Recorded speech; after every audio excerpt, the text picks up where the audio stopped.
McCain's deathbed secret just came out about what he did to men he was in captivity with. The biggest traitor in Washington, D.C., might be none other than Senator John McCain. Disturbing information continues to emerge about his direct ties to Muslim terrorists and the London bomber, and how he's owned and funded by Saudi terrorists and George Soros. Ever since Trump got into office, McCain has done everything in his power to subvert the President of the United States, which is a federal crime. As McCain continues to garner the sympathy of many Americans who still falsely believe he's a Vietnam War hero, it's time that we finally set the record straight about the unbelievable things McCain did during his time in the military, before McCain dies and nauseating tributes are made about his service in Vietnam. It's important to note that due to McCain's familial ties to high-ranking naval commanders during his time in service, his father and grandfather were both four-star admirals. The majority of McCain's massive catastrophes and scandals in the Navy were completely buried, and his military record sealed.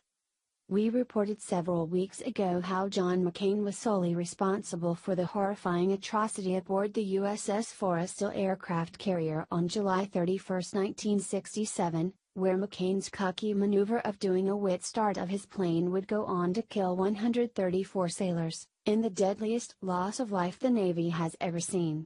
But because of McCain's daddy being a four-star admiral, the entire incident was buried, and the Navy never officially put blame on anyone for the tragedy.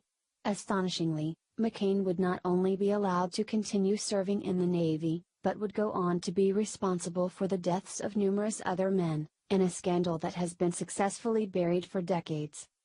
3 months after the bloody tragedy on the USS Forrestal Hill aircraft carrier, John McCain was sent on a bombing mission over Hanoi in October of 1967 when he was shot down and captured by the North Vietnamese, where he's go on to be a prisoner of war until 1973. After being released from captivity, McCain would use his POW story and veteran status to rise to political prominence, where his image as a Vietnam War hero would go on to propel him to be elected as a United States Senator. But a hero is the last thing that John McCain was or will ever be. What most people don't know is the massive government scandal that McCain helped hide, as he'd go on for decades to tirelessly work to bury stunning information about American prisoners over in Vietnam who, unlike him, didn't return home. Using his position as a senator, McCain would be behind the scenes quietly pushing and sponsoring federal laws that would keep the most damning information about our pals buried through classified documents. The secrets that John McCain has sought to hide about Vietnam pals are massive. Despite sworn testimony by 2 defense secretaries of the men left behind in Vietnam, McCain continued to push the massive lie that there were no survivors, much to the horror of POW families who were frantic to know the truth about what happened to their loved ones. Enormous amounts of government documents indicate that hundreds of prisoners held in Vietnam were not returned when President Nixon signed the peace treaty in January of 1973. Only 591 in Hanoi were released, among them, Navy combat pilot John S. McCain. After the war, President Nixon promised the Vietnamese a $3.25 billion in post-war reconstruction aid without any political conditions. But there was a catch to this promise, where Nixon has included that Congress would have to approve these funds, approval that never happened. Furious that the American government had double-crossed them, Hanoi decided to keep the remaining hundreds of American prisoners, because their ransom money, post-war provisions, never came. CIA whistleblowers said that the government wanted to keep these missing men a secret, because as more years passed, it became more and more difficult for the government to admit that it knew about the prisoners that were left behind. Years later, CIA officials admitted that their intel indicated that the remaining POWs were eventually executed by the Vietnamese, as they were no longer useful bargaining chips. After the Pentagon's POW/MIA office was publicly shamed by internal whistleblowers that there were in fact still men in Vietnam being held as POWs, the pressure from the families and Vietnam veterans finally forced the government in 1991 to create the Senate Select Committee on POW/MIA Affairs, to investigate these allegations. John Kerry was made chairman of the board, and McCain became its most pivotal member. In the end, this committee became part of the debunking machine, and McCain would become paramount to sweeping the entire atrocity of these forgotten POWs under the rug. But what people don't know is John McCain's paramount role in keeping this story about these abandoned POWs hidden from the American public, as a traitor who completely turned his back on his brothers in arms who had remained in captivity by the Vietnamese. In the 1990s, legislation was proposed to Congress called the Truth Bill that would have provided complete transparency about these prisoners and missing men. But the Pentagon and McCain bitterly opposed the bill, and it went nowhere. People were predictably outraged over the bill being shot down, so in an effort for McCain and crooked Pentagon officials to cover their asses, the McCain bill suddenly appeared several months later. This bill eventually became law in 1991, but would only create a bureaucratic maze, making the truth for the families completely impossible to discover. The provisions of the law explicitly states why the Pentagon and other agencies are justified for not releasing information about prisoners held in captivity. Later that year, the Senate Select Committee was created, and McCain and Kerry would work together to bury the last remaining evidence on the missing men.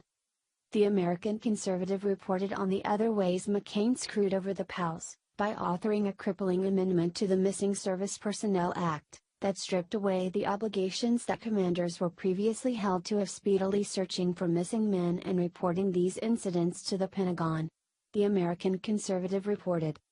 McCain was also instrumental in amending the Missing Service Personnel Act, which had been strengthened in 1995 by POW advocates to include criminal penalties, saying, "Any government official who knowingly and willfully withholds from the file of a missing person any information relating to the disappearance or whereabouts and status of a missing person shall be fined as provided in Title 18 or imprisoned not more than 1 year or both."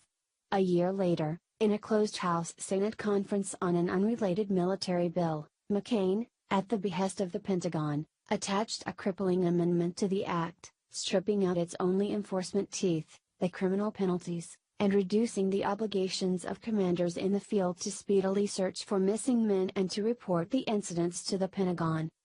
About the relaxation of POW/MIA obligations on commanders in the field, a public McCain memo said, "This transfers the bureaucracy involved out of the battlefield to Washington." He wrote that the original legislation, if left intact, would accomplish nothing but create new jobs for lawyers and turn military commanders into clerks. McCain argued that keeping the criminal penalties would have made it impossible for the Pentagon to find staffers willing to work on POW/MIA matters. That's an odd argument to make. Were staffers only willing to work if they were allowed to conceal POW records? By eviscerating the law, McCain gave his stamp of approval to the government policy of debunking the existence of live POWs. What's even more sick is how McCain demonized the two Pentagon chiefs' sworn testimonies who testified under oath about the men left behind, while insisting that all the evidence, to include documents, witnesses, satellite photos, be completely buried. He would go on to paint the entire story as an unpatriotic myth, calling the testimony of anyone coming forward Vietnam's POWs the bizarre rantings of the MIA hobbyists. To this day, McCain regularly vilifies those who try to get their hands on these classified documents, that he's worked for decades to conceal, as hoaxers, charlatans, conspiracy theorists, and dime store Rambos. Ironically, the very same man who for decades has been propped up and hailed a POW war hero and crusader for the interests of other POWs, is the very same man responsible for their deaths. It's absolutely sick how this man, despite his murdering and treasonous and crooked antics for decades, is to this day regarded as a hero in the minds of millions of Americans. It's finally time that we set the record straight on who John Songbird McCain truly is before he dies of brain cancer, and nauseating tributes are made about his patriotic service to our country.